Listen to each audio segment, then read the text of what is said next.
Nu, labdien! Es gribu pastāstīt par vienu no iespējamajiem Victron aparatūras nestrādāšanas iemesliem.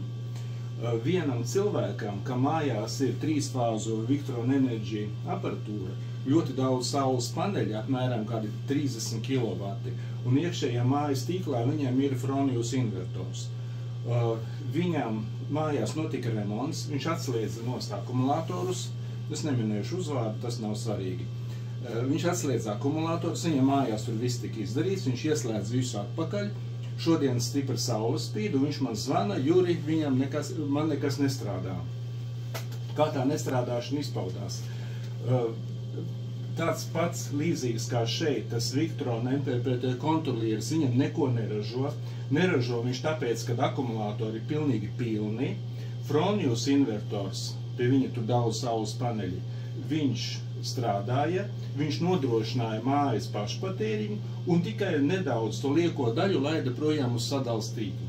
Tātad it kā saule spīd, uz sadales tīklu viņam gāja prom kaut kāds 1 vai 2 kW un viss. Un es pamanīju to, kad invertori neslēdzās viņam iekšā invertoru režīmā. Tu izskatījās tā, ka viņi 1:1 laida cauri vienkārši mainspriegumu un viss. Tātad sistēma it kā nestrādā.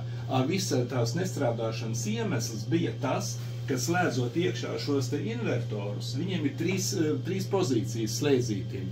3 pozīcijas. Vidējā stāvoklī viņš ir izslēgts.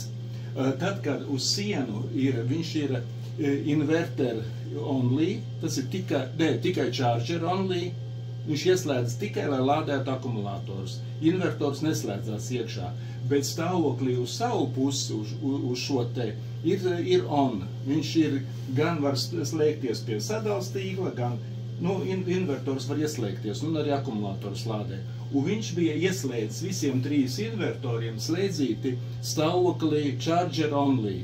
Un tāpēc bija tā, invertors iekšā neslēdzās, un liekas, ka nekas nestrādā. Tad, kad pārslēdza uz stāvokli on, viss aizgāja, invertori ieslēdzās, sāk laist projām uz sadales tīklu, akumulatori sāk tukšoties, un atkal viss strādā. No tā. Tātad šāds te it kā nestrādāšanas iemesls.